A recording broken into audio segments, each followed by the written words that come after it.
সম্মানিত viewers, lock system না bell system, আপনি কোনটা ইউজ করবেন বা আপনার লিঙ্গর জন্য কোনটা প্রযোজ্য?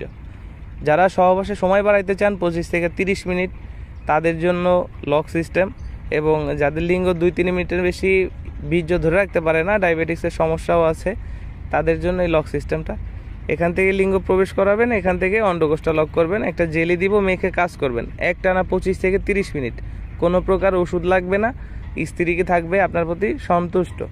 আর বেল কন্ডম কারা ব্যবহার করবেন? যাদের লিঙ্গ আছে অথবা একদমই শক্ত হয় না, ছোট সাইজে, কোনো প্রকার কোনো কাজেই আসে না, তাদের জন্য বেল কন্ডম।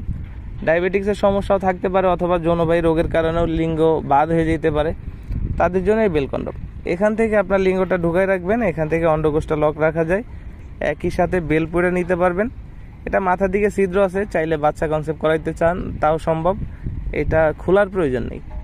তো দুইটা প্রোডাক্টে দুইটা ফ্যাসিলিটি। এটা আপনার লিঙ্গ যদি 2-3 মিনিট সময় পাই তাদের জন্য এটা, এবং যাদের লিঙ্গ সময় একদমই পাচ্ছেন না, ব্যাধ হয়ে গেছে, তাদের জন্য এটা। তো যে যেটা নিতে চান আমাদের স্ক্রিনে দেওয়া নম্বরে যোগাযোগ করবেন, বাংলাদেশের 64 জেলায় পৌঁছে দিব আপনার হাতে। ধন্যবাদ।